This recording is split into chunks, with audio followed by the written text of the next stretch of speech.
मुखड़ा लुका के रख ले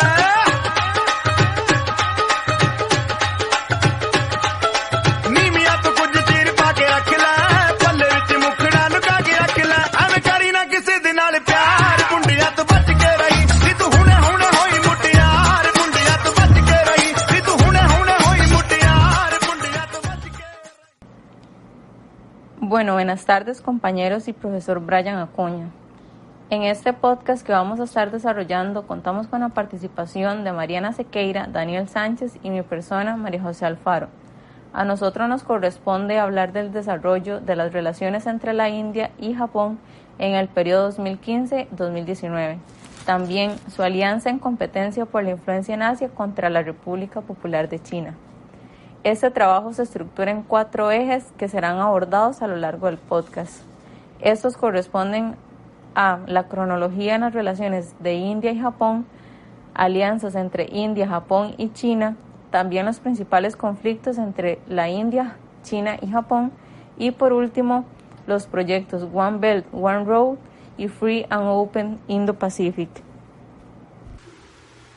Bueno, ya para entrar en contexto con la materia, tenemos como primera instancia lo que son las relaciones comerciales entre India y Japón. Bueno, acá tenemos una India y Japón que han forjado lazos de amistad desde que el emperador Kinmei estuvo en la gobernanza de Japón. Esto comenzó aproximadamente en los años 539 y se extendió hasta los años 571 después de Cristo. Aquí, durante este proceso de gobernanza del emperador Kinmei, es donde empieza a incursionar y donde se empieza a implementar el budismo, que originalmente esto proviene de la India. Ya años después, durante el periodo del príncipe Umayyad, se establece como religión oficial el sol naciente. A raíz de las influencias que el budismo tuvo en esta región, empiezan las limitaciones con las actividades artísticas, lo que es arte y la cultura de carácter budista. Entonces todo esto lo empiezan, no promueven esto como una actividad, o sea, lo dejan de incentivar. Ya entre los años 1881 hasta 1905 vienen una serie de eventos que básicamente son es cuando emerge el panasianismo y se encuentra todo lo del renacimiento indio, y en 1905 los movimientos independentistas fueron más allá de los tradicionales, cuando la provincia de Bengala se vio separada o dividida entre 2 provincias. Esto generó como una especie de movimiento nacionalista muy radical. Ya después de esto, después de la separación, los habitantes de Bengala sí estaban bastante indignados con lo que era la división. Luego, en el periodo de la Segunda Guerra Mundial y la Guerra Fría, la India es el único país que se opone a las medidas que son implementadas o que son impuestas por la Paz de San Francisco. Entonces, a raíz de eso, estos países van disminuyendo su actividad en el mercado internacional, o sea, en el comercio exterior, a pesar de que anteriormente ellos habían firmado un acuerdo de amistad y de comercio. Después de todos estos eventos viene uno de los eventos que más impactó Japón en esos tiempos, que fue la explosión nuclear en Hiroshima y Nagasaki. Creo que todos en algún momento hemos escuchado de eso. Después de esto, se supone que el sol naciente se compromete a promover un mundo libre de armas, de armas nucleares, digamos que es como lo que afecta en este momento a Japón. Y pero aquí también cabe mencionar que hubo como un punto crucial en la relación de los japoneses y los hindús, donde tuvieron varias diferencias por lo que había pasado en China y en Pakistán, como entre los años 1962 hasta 1965, o sea, entre este periodo de 3 años se dan algunos confrontamientos entre China y también con Pakistán. A partir de este escenario, Japón encabeza la promoción para sancionar a la India, es como para promover una sanción bastante fuerte, pero para los años 2000 su relación diplomática mejora considerablemente, por lo que digamos que nunca han tenido la necesidad de enfrentarse o de tener algún conflicto bélico, algo más violento, donde ya se ponga la integridad de los habitantes de cada nación en peligro, o sea, donde la integridad está en peligro. Luego ya para los años 2000, que es ya en el presente siglo, China ha venido posicionándose como una de las potencias en desarrollo, pero no es el único, con una actividad, digamos, relativamente sustentable en el comercio exterior ni a nivel político, ya que Japón y la India han venido mostrando su potencial y prometen tener un poco más de potencial para los años venideros. Esto puede generar como una especie de competencia, pero sin embargo las tres tienen mucho que aportar al mercado internacional en los próximos años. Ya después, en los periodos del 2015 al 2019, las actividades de carácter regional y global tienen un poco más de interacción. Es donde la visita del primer ministro Junichiro Koizumi a la India, él llega y firma una declaración junto a Singh, donde reconoce la importancia de la cooperación en Asia y de la misma manera, o sea, a nivel regional y a nivel global, donde en el 2016 Shinzo Abe lo reafirma, o sea, reafirma la importancia de la cooperación y tal vez como un tipo de alianza.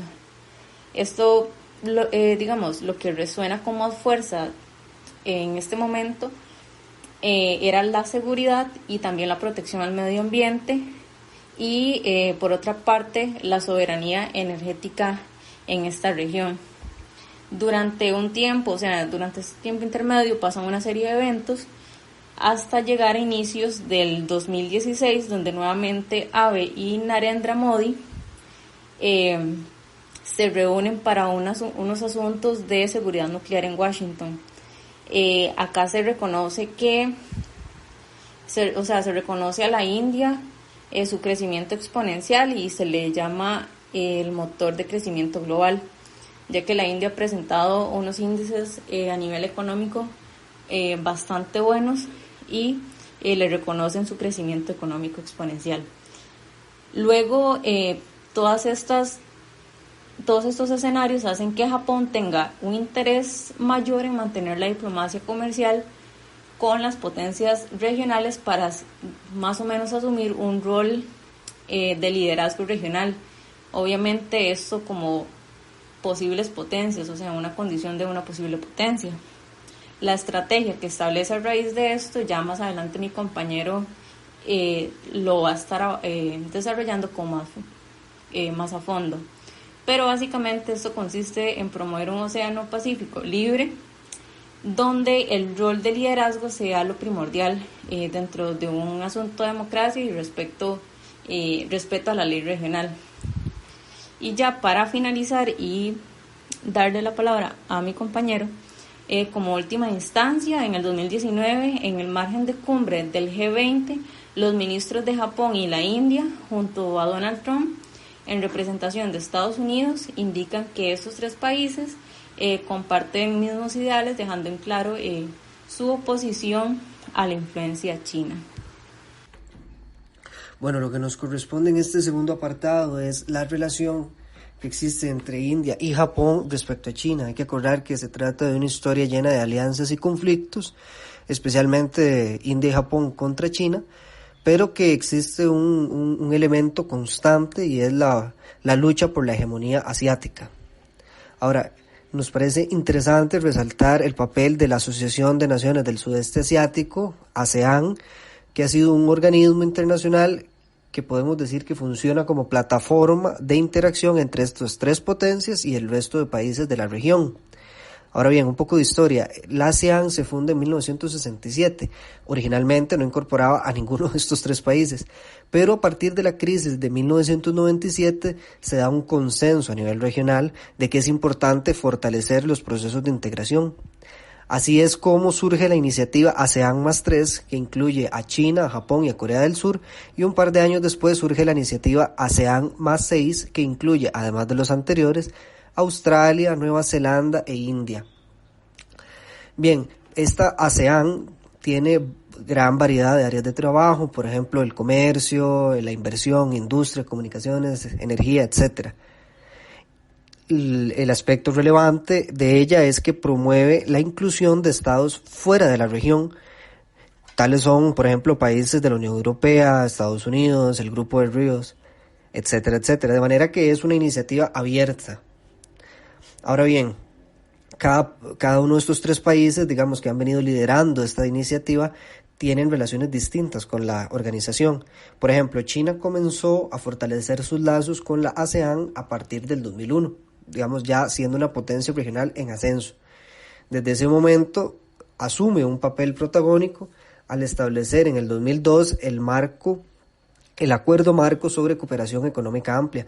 Digamos que es el documento que sirve como base para los siguientes proyectos regionales que ha llevado a cabo la organización. Continuando, en el 2004 llega a firmar el acuerdo de área de libre comercio, y con el cual podríamos decir que es el triunfo más importante que ha tenido China en esta área. Logró que se le retiraran impuestos a más de 7,000 productos, la mayoría de China. Podemos decir casi que el 90% de los productos producidos por China fueron exentos de impuestos para el resto de países de la región, pero también incluyó productos de las demás naciones del sureste asiático. Japón, por otro lado, también empieza su acercamiento con la ASEAN digamos, en el cambio de milenio. La mayoría de la cooperación que ha brindado el Sol Naciente ha sido a través de la Ayuda Oficial al Desarrollo, que es una organización propia del Ministerio de Relaciones Exteriores de Japón, y podemos visualizar que el aspecto más relevante de su accionar es que Japón ha realizado acercamientos bilaterales con cada uno de los países miembros, es decir, como región y además por individual. Esto es básicamente una forma, digamos, consensuada, porque ocupa la aprobación del resto de países por separado, de hacer contrapeso a la dependencia que estaban teniendo de China. Por otro lado, la India también tiene un antecedente clave, un aspecto histórico a resaltar, y es que en los años 50, cuando surgen los movimientos de descolonización o cuando estos tienen mayor fuerza en el sudeste asiático, la India adoptó una postura de amistad y cooperación que, digamos, que aumentó el nivel de cercanía. Sin embargo, durante la Guerra Fría, pues la India, a pesar de que se declaró no alineada, pues tuvo un acercamiento importante con la Unión Soviética, y cuando firma el Tratado de Cooperación y Paz, esos lazos, digamos, se debilitaron. Ahora, ya en el 2000, vuelve otra vez la India a ese acercamiento importante, y en el 2009 se logra establecer el Tratado de Libre Comercio de la India y los países de la ASEAN, que no solo engloba aspectos económicos, sino también de política y de seguridad. Acordémonos que se tratan de democracias muy jóvenes, y la India, por otro lado, pues es una democracia ya más sólida.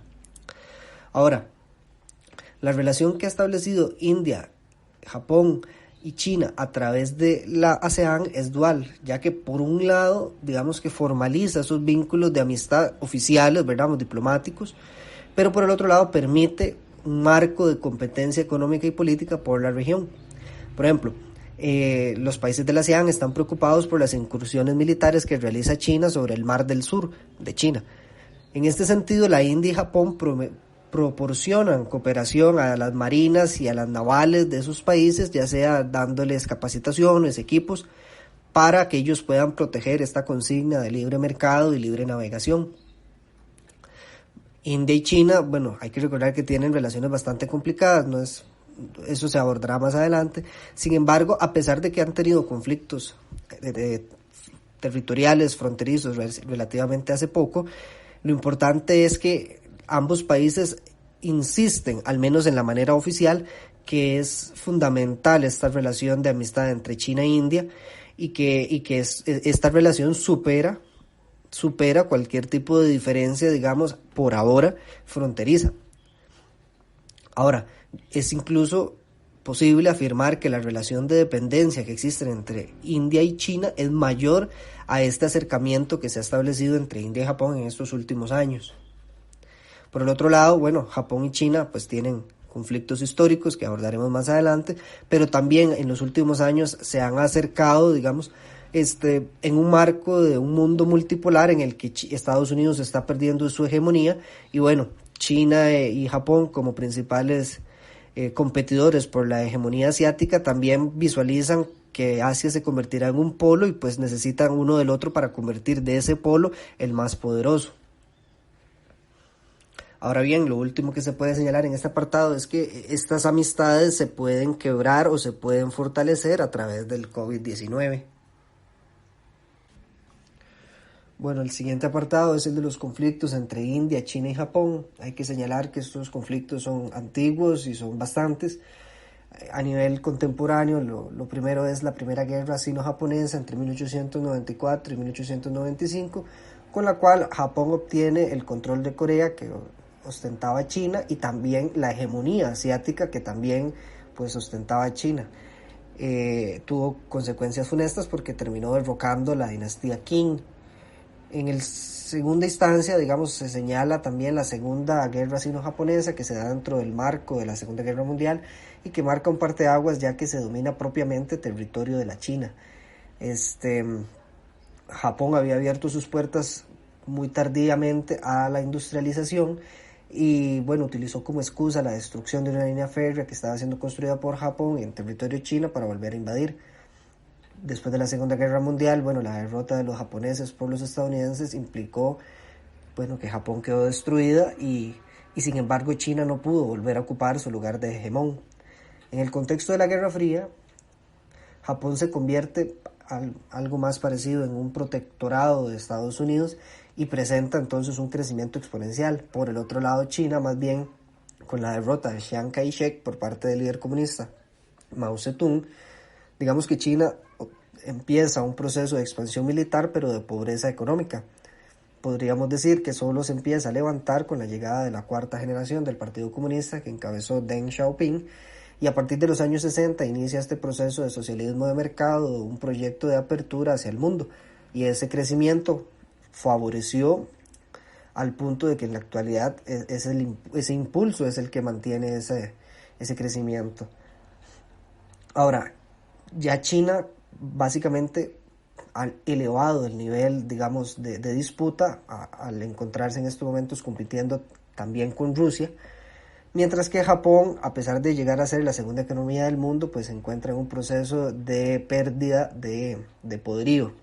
Ahora, a nivel económico sigue estando muy bien debido al alto nivel de tecnificación que tiene la economía japonesa y básicamente los conflictos entre estos se mantienen ya no en el plano de las balas, sino en la cuestión económica. Bueno, Japón busca mantenerse como la potencia marítima, mientras que China ha puesto sus ojos hacia la tierra, digamos, restablecer la ruta de la seda. No todo es, digamos, positivo para China, ya que pues desde las políticas de control demográfico, de política de hijo único, pues la población china ha experimentado un cambio, digamos, en la tasa de la fertilidad y pues ha llevado a un envejecimiento poblacional y eso es severo porque China todavía depende en gran medida de una economía de manufactura, de industria. Entonces ahí se podría hablar de China como un gigante con pies de barro. Y eso es además preocupante para los chinos porque India sí ha, digamos, desarrollado un crecimiento demográfico sumamente fuerte al punto de llegar a alcanzar la población de la China, 1.400 millones. Y eso es preocupante porque la India, que tuvo en algún momento una economía similar a los chinos en los años 80, hoy en día se ha quedado rezagada, digamos, frente a la China. En cuanto a los conflictos propiamente entre India y China, bueno, lo primero que hay que decir es que por ser países vecinos, las delimitaciones coloniales, digamos, bajo la ocupación inglesa, fueron los principales generadores de estos conflictos. En primer lugar es el hecho de que los ingleses reconocieran al Dalai Lama como el líder del Tíbet o soberano del Tíbet, cuando este históricamente se encontraba subordinado a la dinastía Qing. Ahora, tras la llegada en 1950 de Mao Zedong, cambia el status quo de la zona fronteriza. La India había adoptado, que obtuvo su independencia en 1947, había adoptado la línea McMahon como frontera con el Tíbet y ahora la consideraba como su línea divisoria directa con la República Popular de China. Entonces esto se mantuvo, digamos, tenso, pero no explotó hasta que en 1961 el presidente Pandit Nehru desplegó una política de agresividad fronteriza como respuesta a la represión del levantamiento en el Tíbet en 1959. Bueno, pues la India desplegó política diplomática, pero no se logró realmente mucho, sino que se trascendió hacia las armas. Los principales puntos de confrontación fueron, bueno, la zona de Aksai Chin, el Arunachal Pradesh y el Valle de Lloyd, siendo la operación Leghorn del ejército indio la que inició, digamos, la guerra. Mao más bien fue mucho más hábil militarmente y no solo triunfó, sino que humilló a la India, ya que el ejército chino atravesó el territorio indio y bueno, eso generó el pánico, ¿verdad? Se evacuaron ciudades importantes e incluso se le pidió ayuda a los Estados Unidos, y Mao realmente muy hábilmente lo que hizo fue retroceder y llegar otra vez a ocupar los territorios que ya reclamaba como suyo. Las escaramuzas entre India y China por la frontera se han mantenido hasta la fecha, digamos, con cierta continuidad. Sin embargo, siempre habían sido sin cobrar saldos de vida humana, y es hasta 1975 cuando se da un último incidente que cobró vidas humanas por ambos bandos, y luego hasta el 2010 estos conflictos se volvieron a presentar con mayor frecuencia. Vemos, por ejemplo, que en mayo de este año ya la violencia volvió a alcanzar el punto de cobrar vidas humanas. Por ejemplo, el enfrentamiento el 16 de junio en el Valle de Galvan fallecieron al menos 20 efectivos indios. Ante esta situación, pues la India pues ha reclamado directamente al gobierno chino, y pues el gobierno chino también ha reclamado a la India. ¿Esto qué implica? Bueno, que la relación entre China e India sigue siendo un ejemplo claro de que entre la política no hay amigos sino aliados. Se sostiene, predomina el hecho de que la relación entre China e India es fundamental para ambos, y que en la práctica pues los territorios que están en disputa son más simbólicos que realmente valiosos. Por el otro lado, las relaciones entre India y Japón más bien han sido de fuerza. Al contrario, nunca han tenido un enfrentamiento bélico importante. Tal vez lo más grave fue los ensayos nucleares que realizó la India en los 90, y pues que Japón llevó a cabo una política de desprestigio y de buscar que se le impusieran sanciones. Sin embargo, realmente estas asperezas fueron limadas rápidamente por los primeros ministros de cada país. Ya en el 2000 pues reanudaron su relación de amistad. ¿Qué podemos decir entonces como conclusión? Bueno, pues que China y Japón han disputado durante largo tiempo esa hegemonía asiática, especialmente la marítima. Y esa rivalidad se mantiene, pero ya no en el plano de las armas, sino en el marco de la influencia económica. Mientras que los conflictos entre la India y China están relacionados más a cuestiones territoriales y de origen colonial. El último apartado corresponde al de los proyectos que ha desplegado por un lado China, One Belt, One Road, y por el otro lado India y Japón, el Free and Open Indo-Pacific. En el 2013, un año después de que Xi Jinping toma el poder, anuncia el lanzamiento, digamos, del proyecto más ambicioso del siglo XXI, que es el One Belt, One Road, que tiene como objetivo reinstaurar la tradicional, histórica ruta de la seda que conectaba Asia y Europa. Sin embargo, este es más amplio porque busca cubrir todas las regiones que hay en el medio de estas dos. Podríamos decir que es una red de vías marítimas y terrestres que conectarán los 3 continentes de la isla mundial, y que al mismo tiempo plantea un desafío abierto al modelo occidental, y que básicamente es una visión distinta en materia de democracia y derechos humanos. Los chinos plantean los 5 principios de coexistencia pacífica, como los valores que sustentan el proyecto. En primer lugar, el respeto mutuo a la soberanía e integridad territorial. El número 2, acuerdo mutuo de no agresión. 3, acuerdo mutuo de no intervención en los asuntos internos. 4, igualdad en el beneficio mutuo. Y 5, coexistencia pacífica. Aunado a esto, China también plantea otros aspectos como lo es la alternativa al desarrollo sostenible en el plan de Lean, Clean and Green, que es efectivo, limpio y verde.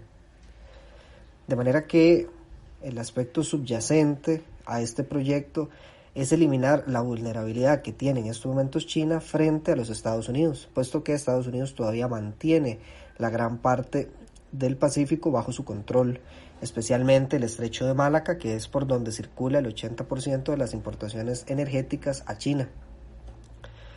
Ahora bien, si bien el proyecto tiene como base el ferrocarril que conectará Beijing con Ámsterdam,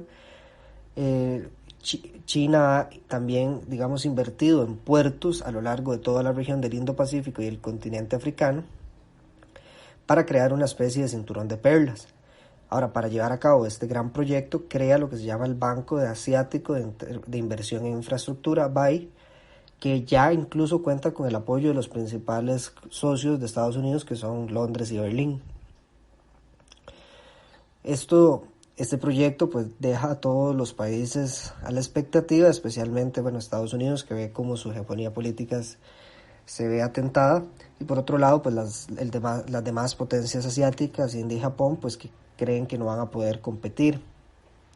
Incluso afecta a Europa, en tanto que estas nuevas vías van a circunvalar el viejo continente y pues este perdería la condición de centro de distribución para el resto de la isla mundial. Como contrarrespuesta, pues India y Japón despliegan un proyecto importante. En el 2017, pues tras 3 años específicamente de intensidad en las relaciones de India-Japón, ambos países decidieron elevar los esfuerzos conjuntos hacia un nuevo nivel. Así se comprometen con un proyecto denominado Free and Open Indo-Pacific, el cual pretende ejercer el rol de liderazgo en la región como gendarmes del libre comercio, imperio de la ley y la no violencia en la resolución de conflictos, básicamente los valores del modelo occidental.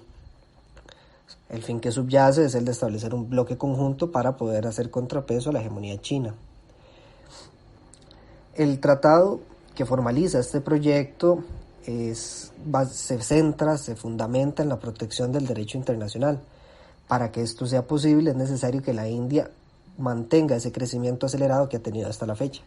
En ese sentido, el proyecto engloba otros proyectos más, podríamos llamar complementarios, como lo es el tren de alta velocidad Mumbai-Ahmedabad, para el cual Japón ha facilitado ya 100 billones de yenes en el primer préstamo. Y también pues fundamenta otros proyectos como es Make in India, Digital India y Smart City. Para llevar esto a cabo, pues Japón ha implementado su agencia de cooperación, la ODA, y pues bajo el concepto de asociación energética y el proyecto World Food India ha desplegado cientos de millones. A nivel cultural también se encuentra, por ejemplo, la promoción de la lengua japonesa, el turismo hacia ambas direcciones e incluso el proyecto científico Sakura. Es decir, que es un proyecto muy integral. En el área de la seguridad se encuentra el fortalecimiento de la cooperación entre la Naval India y la Fuerza Marítima de Autodefensa japonés, mientras que en el aspecto terrestre, pues también la cooperación entre el Ejército India y la Fuerza Terrestre de Autodefensa japonesa. En todo caso, la máxima de estas alianzas entre los ejércitos, en el caso japonés, fuerzas de autodefensa, es garantizar la libertad de navegación, de sobrevuelo, de comercio, el respeto al derecho internacional, etc. Tras un año de haberse firmado el tratado, los países India y Japón nuevamente emitieron un documento que recogía la visión que tenían ambos países respecto al futuro de la región. Y destacan la existencia de valores universales como la libertad, el humanismo, democracia, etc., como los pilares que han caracterizado en los últimos años a ambos países. Ahora bien, los alcances del proyecto son bastante más amplios y han llegado hacia otros países del sureste asiático, tal es el caso de Sri Lanka, Myanmar, Bangladesh. Pero no solo eso, sino que llega hasta África, puesto que también tiene la idea de establecer un corredor industrial entre el continente africano y el Indo-Pacífico. Los avances que han tenido en tan poco tiempo pues son muy numerosos. Por ejemplo, en el noreste de la India, donde se mantienen las disputas territoriales con China, pues se ha mejorado, avanzado el tema de la inversión pública. Por ejemplo, un bilateral swap arrangement de 75 billones de dólares. Y otros aspectos como asociación digital India-Japón y los proyectos de cooperación bilateral, digamos que facilitan los temas de agricultura, procesamiento de alimentos, silvicultura e incluso la mejora en la educación de las mujeres en búsqueda de su empoderamiento. Para finales del 2019, el gobierno japonés emitió un documento oficial que recoge la mayoría de los logros alcanzados. Podemos destacar, por ejemplo, la carretera nacional número 5 que atraviesa Camboya, la autopista en el sur de Vietnam y el desarrollo del puerto Sihanoukville. En cuanto a los retos para la paz, podemos destacar también la creación del sistema de emergencia por radiocomunicación para los tsunamis, la donación de 27 patrulleros y 13 barcos de alta velocidad y el entrenamiento de especialistas por parte de especialistas japoneses y norteamericanos a las navales y a las marinas de todos estos países.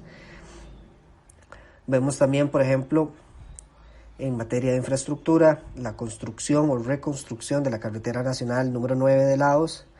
En el caso de Bangladesh, la construcción del puente sobre el río Jamuna.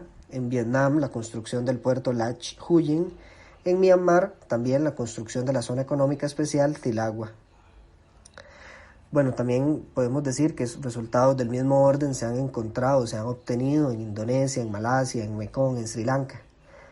Sin embargo, en materia de ambiente, podemos destacar también la construcción del proyecto Pasig Marikina para mejorar el canal del río. En cuanto al desarrollo de capital humano, también se puede señalar gran cantidad de oficiales de Sri Lanka han sido recibidos en Japón para recibir educación especial. En la actualidad, podemos decir que este proyecto FOIP se basa sobre 3 premisas fundamentales. En primer lugar, el reconocimiento de la configuración de un nuevo orden mundial multipolar. En segundo lugar, la importancia geoestratégica que tiene el Océano Indo-Pacífico en el comercio marítimo. Y en tercer lugar, la disposición del proyecto FOIP a ser una estructura inclusiva que no entra en conflicto con las instituciones ya existentes como el ASEAN y busca además incluir a otros países extrarregionales como lo es Australia y Estados Unidos. Podemos concluir entonces que el proyecto FOIP es la principal apuesta que tiene India y Japón para hacer un contrapeso efectivo a la influencia china. Para la India es la oportunidad perfecta para encaminarse hacia el desarrollo, absorbiendo toda la tecnología japonesa posible.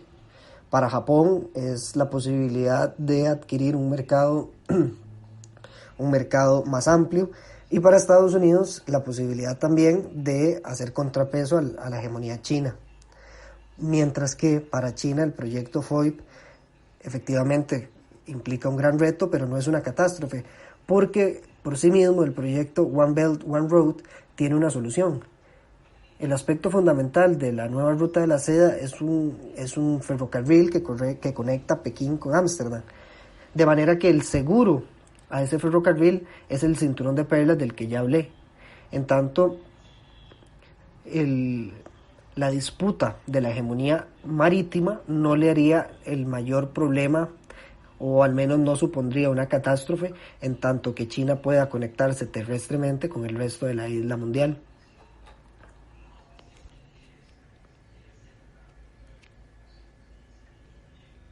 Bueno, continuando con la última parte de nuestra investigación, se llegó a la conclusión de que las relaciones entre India y Japón han cambiado a través de los años. En temas como la injerencia política, militar y económica han tenido altibajos. Sin embargo, siempre se ha mantenido algún tipo de relación. Por separado, la India es una potencia relativamente joven, ya que estuvo durante mucho tiempo bajo el dominio de Gran Bretaña. Pero es indudable que en los últimos años ha tenido un crecimiento económico sin precedentes que lo lleva a posicionarse en la esfera mundial. Japón era una potencia militar cuando estallan las guerras contra China y Rusia. Fue considerado con la hegemonía en Asia.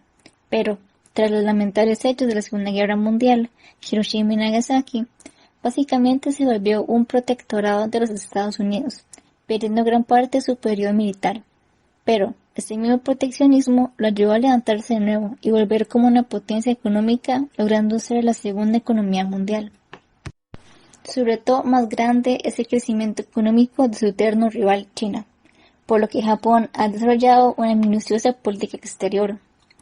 Las relaciones de India y Japón datan desde los tiempos medievales.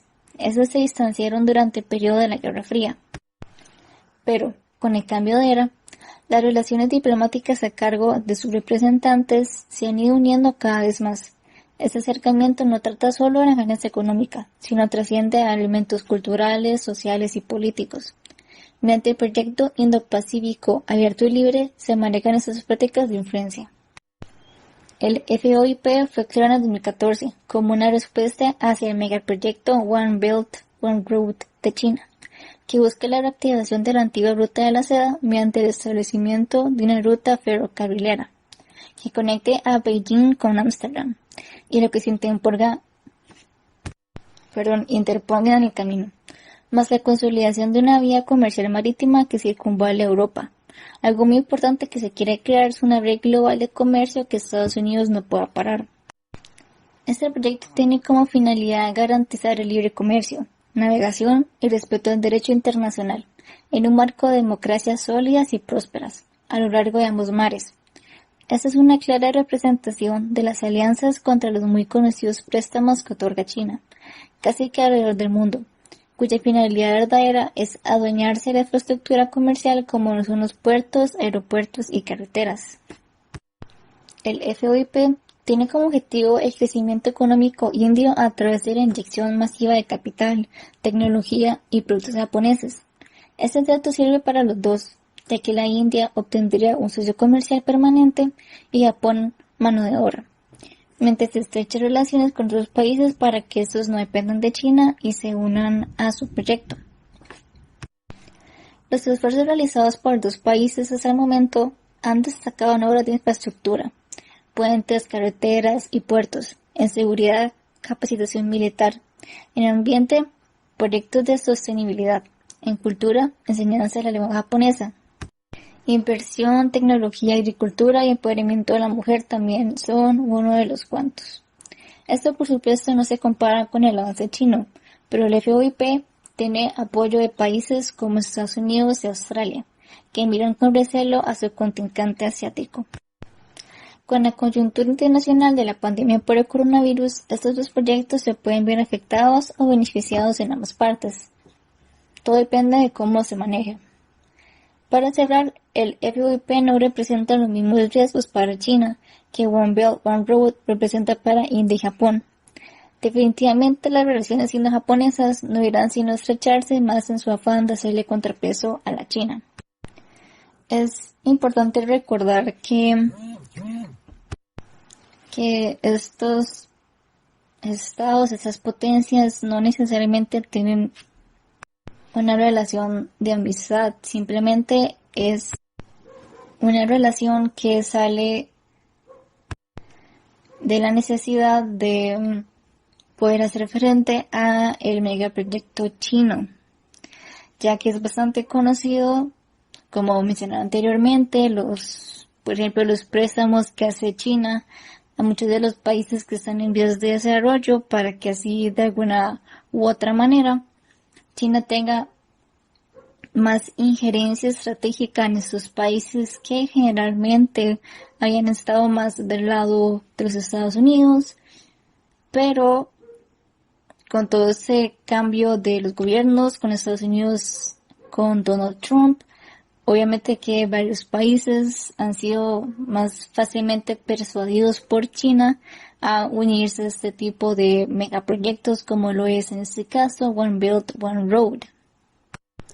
Y la FOIP es simplemente una respuesta para que China no pueda tener más presencia de la que ya tiene en Asia y también para que la India y Japón entre los dos se puedan ayudar y hacer el obvio frente que tienen que hacer para, entre comillas, defender su territorio, defender su hegemonía.